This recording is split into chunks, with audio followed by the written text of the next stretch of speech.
Assalamualaikum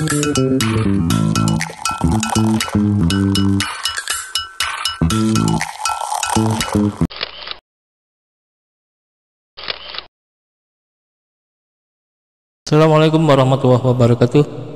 Selamat malam sahabat operator semuanya. Jumpa lagi dengan Pak Hanif ya. Kali ini saya akan berbagi dengan tema masih berhubungan dengan Arkas. Sekarang mungkin saya bahas masalah backup data ya.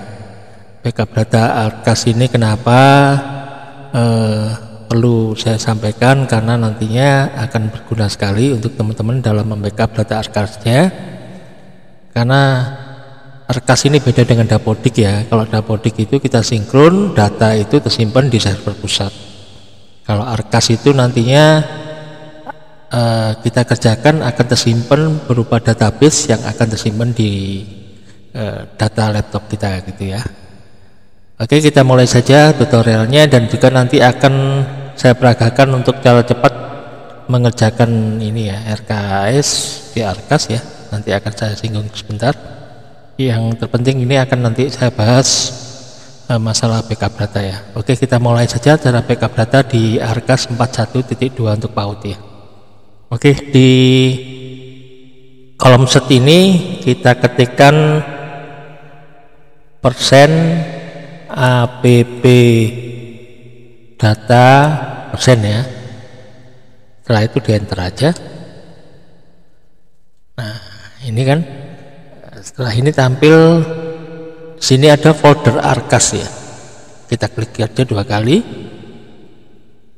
Nah, kalau kita mengerjakan Arkas itu nanti datanya tersimpan di ini ya, file namanya Arkas ini ya, database file. Nah, ini yang perlu kita backup teman-teman. Karena nanti gini, kenapa ini perlu di backup? Kalau misalkan nanti laptop ini rusak atau apa, kita sudah mengerjakan RKS sudah hampir selesai atau sudah selesai gitu ya, ternyata laptopnya rusak. Nah, ini kalau kita backup datanya, meskipun nanti laptopnya diformat atau apa, bisa kita kembalikan datanya gitu ya. Jadi ini di copy aja, copy. Nah, mau disimpan di mana? Bisa di hard disk atau di flash disk ya. Ambil aja di sini, di dokumen ini kita buat backupnya ya. Backup kita buat folder aja, new folder,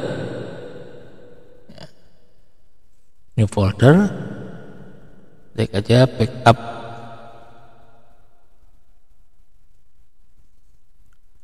data Arkas. Nah, udah. Setelah itu foldernya pastekan di sini, dipaste ya. Nah, nanti ini data terakhir kalau kita sudah mengerjakan ya, sudah selesai, mending di backup ya. Saya di backup, nanti di replace saja. Kalau sudah selesai di replace terus saja gitu ya. Jadi nanti kalau misalkan laptop kita rusak, kita sudah punya database-nya ini ya. Kalau bisa, kalau misalkan ini belum dipartisi hard disknya ya disimpan di flash disk. Jadi nanti kalau laptop rusak ini biasanya kalau satu partisi ini diformat semua, hilang semua datanya gitu ya. Kalau bisa disimpan di flash disk. Oke, itu yang mungkin bisa saya sampaikan mengenai backup data Arkas ya, yang gunanya nanti berguna sekali nanti kalau kita sudah melangkah, waktunya sudah membuat BKU gitu ya. Nanti saya jelaskan secara rinci kalau sudah waktunya untuk mengerjakan BKU gitu ya. Nah, itu yang bisa saya sampaikan untuk backup data. Dan ini selanjutnya nanti ini saya jelaskan mengenai pengisian ini ya, membuat RKS di Arkas ini ya, cara cepatnya, terutama yang di Surabaya teman-teman ya, terutama yang di Surabaya gitu ya. Di Surabaya ini kita sudah mempunyai aplikasi namanya SimPAUD ya. Nah, SimPAUD ini di BOP ini kita sudah punya SSH gitu ya. Nah, saya yakin di daerah masing-masing juga punya standar harga di daerahnya masing-masing ya. Jadi ini Surabaya ini kita punya daftar item SSA ya. Jadi andaikan misalkan kita mau menganggarkan kertas ya, ini kan tambah kegiatan ya. Nah, kita kan belum tahu ya kertas di rekening belanja mana ya. Jadi kita di SIMPAUD itu misalkan saya ketik kertas HVS. Nah, ini ada, ini muncul kertas A4 HVS ini. Nah, di sebelah kanan ini ada kode rekening. Nah, kode rekening ini yang kita copy, kita salin, lalu masuk ke arkasnya. Kita tentukan dulu kegiatannya, misalkan ini teman-teman ya. Juga mungkin saya sedikit menyinggung masalah kegiatan ini ya. Kertas ini misalkan ini bisa beda kegiatan gitu ya. Jadi untuk penyusunan kurikulum misalkan kita ambil penyusunan kurikulum ya. Nah, ini kan kita penyusunan kurikulum kan butuh kertas ya. Jadi mungkin bisa masuk di penyusunan kurikulum, atau mungkin kita pergunakan kertas itu nanti untuk pembelajaran, jadi mungkin bisa masuk di kegiatan habis pakai gitu ya. Nah, setelah ini tadi di SIMPAUD-nya kode rekeningnya ini kita copy, kita pastekan di rekening belanja ini. Nah, ketemu ini kertas HVS F4 70 gram ini ya, kita copy.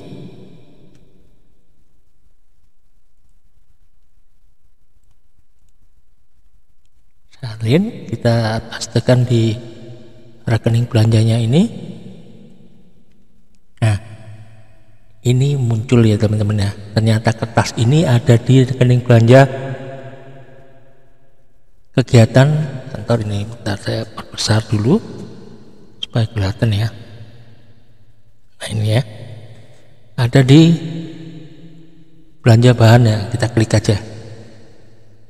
Lalu kita di ureanya kita ketik kertas HVS.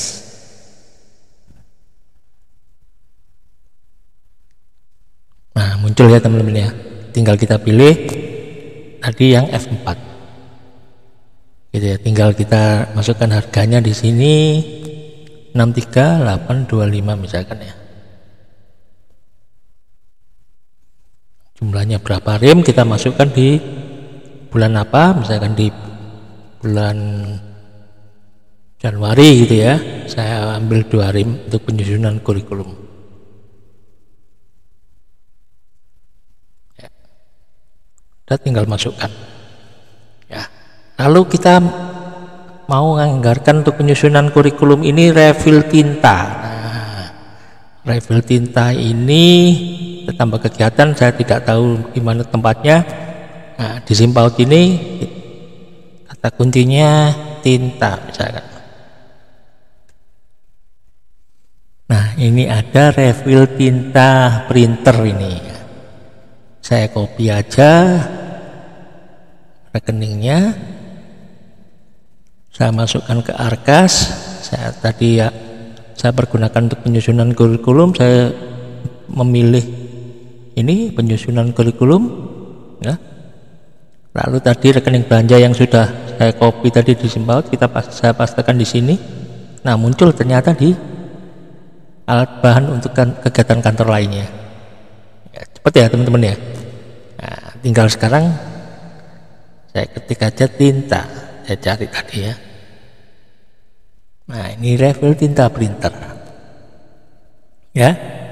Nah, harganya ini 55.500. Nah, ini saya anggarkan tadi dan bulan Januari saya beli 4 buah. Saya masukkan ya, gitu seterusnya ya. Jadi ini sangat membantu sekali. Saya kan nanti selanjutnya ini saya kasih contoh lagi satu lagi saya perlu untuk beli ballpoint.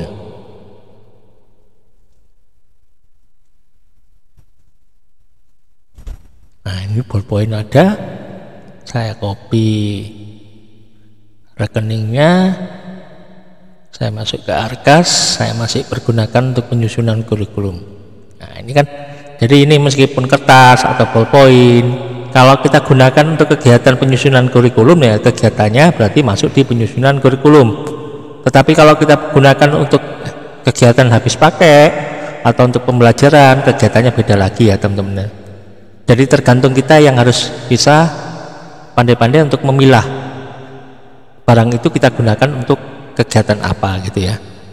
Nah, ini tadi sudah saya copy rekeningnya. Nah, ini ternyata masuk di tulis kantor gitu ya, tinggal saya cari barangnya ballpoint. Nah, ada ya, mudah ya teman-teman ya. Nah, mungkin di daerahnya mungkin bisa diterapkan juga kemungkinan dia punya data ini SSH daerahnya, mungkin juga sudah ada kode rekeningnya, jadi kemungkinan bisa dipakai teman-teman sebagai referensi untuk mencari barang di Arkas gitu ya. Nah ini ya, ini sangat mudah sekali untuk membantu kita, apalagi khususnya yang di Surabaya. Di tempat lain juga begitu, sebetulnya mudah sekali untuk ini ya, mencari kegiatan, tergantung kita nanti apa mau beli barang habis pakai ya, kegiatannya kemungkinan tulis kegiatannya ini aja, habis pakai kan ini ya. Nah, lalu kita butuh apa, alat tulis ya, di rekeningnya kita tulis saja kata kuncinya tulis. Nah, ini berarti ini. Nanti setelah itu kita tinggal cari apa, misalkan ini habis pakai, nah kita perlu beli krayon, nah, gitu kan. Itu ya teman-teman. Jadi itu yang mungkin bisa saya sampaikan untuk mempermudah ini pengisian RKAS kalau di Surabaya menggunakan SIM PAUD ya teman-teman. Mungkin di daerah lain juga mungkin bisa ditanyakan ke dinasnya masing-masing, kemungkinan punya ini daftar item SSH-nya di daerahnya masing-masing, dan juga mungkin setiap barangnya itu pasti punya kode rekening gitu ya. Jadi itu untuk mempermudah kita dalam hal mencari barang di untuk penyusunan detail anggaran kegiatan di Arkas gitu ya teman-teman ya. Itu yang mungkin bisa saya sampaikan, dan mudah-mudahan teman-teman bisa segera menyelesaikan untuk membuat RKAS ini ya, secepatnya, mungkin sampai bulan akhir Desember gitu ya. Itu aja. Jangan lupa like, komen, dan subscribe teman-teman ya. Nanti kalau misalkan nanti ada perkembangan lagi dalam hal pengisian Arkas ini khususnya untuk PAUD, nanti akan saya sampaikan di video tutorial selanjutnya. Itu yang bisa saya sampaikan. Assalamualaikum warahmatullahi wabarakatuh.